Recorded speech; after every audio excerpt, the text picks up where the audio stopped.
thank the Lord for all He's done for me. I give honor to God, to Bishop, Sister Miller. I'm just going to share a little bit what I believe the Lord has put in my heart. Sorry. I want to start in Deuteronomy 31, verse 6. It says, "Be strong and of good courage. Fear not, nor be afraid of them. For the Lord thy God, He it is that doth go with thee. He will not fail thee nor forsake thee." Doubting, sad, depression, felt like no one cared, and felt like you weren't good enough. You felt like you were losing hope. For doubting, I found James 1:6. It says, "But let him ask in faith, nothing wavering. For he that wavereth is like a wave of the sea, driven with the wind and tossed." For sadness, I found Psalms 34, verse 18. It says, "The Lord is nigh unto them who have a broken heart, and saveth such as be of a contrite spirit." For depression, I found Psalms 9, verses 9. It says, "The Lord will also be a refuge for the oppressed in times of trouble." Yes. You think no one cares? Why? 1 Peter 5:7. It says, "Casting all your care upon him, for he careth for you." Right. Amen. Thinking you're not good enough, in 1 Peter 2, verses 9, it says, "But ye are a chosen generation, a royal priesthood, a holy nation, peculiar people, that ye shall show forth the praises of him who hath called you out of darkness into light." Losing hope, in 1 Corinthians 9:24, it says, "Know ye not that they which run a race run all, but one receiveth the prize. So run that ye may obtain." Here's the thing, giving up, the devil loves that. He wants it. He's behind it. He's all for it. Yes. Satan's job is to steal, kill, and destroy God's people. 1 Peter 5, verse 8 says, "Be sober, be vigilant, because your adversary, the devil, as a roaring lion, Right. walketh about seeking whom he may devour." The truth is, God is there and he has never left you. He has never given up on you. He's with you and he is always going to be with you, so run to him for your problems. Yes. Exodus 14, verse 14 says, "The Lord shall fight for you, and he shall hold your peace." Yes. John 8:44 says, "Ye are of your father the devil. The lust of your father you will do. A murderer from the beginning, and abode not in truth, because there is no truth in him. When he speaketh a lie, he speaketh of his own, for he is a liar and the father of it."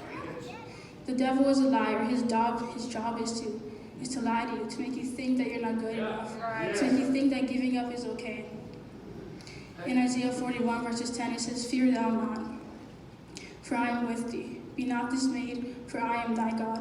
I will strengthen thee, yea, I will keep thee. Yea, I will uphold thee with the right hand of my righteousness." Yes. So God has never left you, and he promised that he never will. So give him all your problems, because he will fight for you.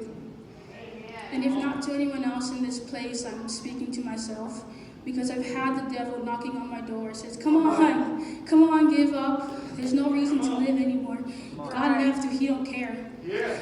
And I've repeatedly told myself, I can't do it anymore. I want to give up. I can't do it. Why am I here? What am I doing? Why? To a point where I spent sleepless nights crying and no one even knew. Instead of going to Jesus about it, guess what I did? I tried to fix it myself. Right. Come on. I tried to focus on other things like school, to get my mind off of it and hope that Satan would leave me alone. But he made it harder for me. He kept on fighting me. He kept on telling me, give up. Right. Give up. There's no hope for you anymore. They don't care for you. He's too far gone for you. So just, it's over. I was this close to giving up that night. But through all the pain, Jesus was saying, "Child, come home. I'm waiting for you with my arms open wide. I never left you, and I promise you I never will. So don't give up. You are stronger than you think you are. Grab my hand and let's go home." In one service, Bishop was talking about coming home to Jesus, and I know it was for me, but I had too much pride. I didn't want to admit that it was for me. But when I walked down that aisle, November 22nd, around 6 o'clock p.m., I gave my life to Jesus. I said, "Devil, leave me alone right now. You have no hold on my life. I am not yours. I am God." I said, "Jesus, take control, because I give myself to you. Help me seek you more." I raised my hands and I prayed that night, and I felt a whole bunch of weight just drop off my shoulders. See, if you're going through something like that, Jesus is calling you home. He said, "Child, come home.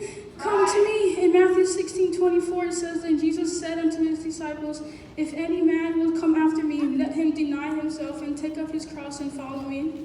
So swallow your pride, because without God, nothing is possible. To choose Jesus, call on him no matter what. You are nothing without him. So read through his word, pray and study his word. So I encourage you tonight, no matter what you're going through, no matter the situation, give yourself to Jesus. Trust in him to bring you through. Let him take control of your life. I promise it's the best thing you can do.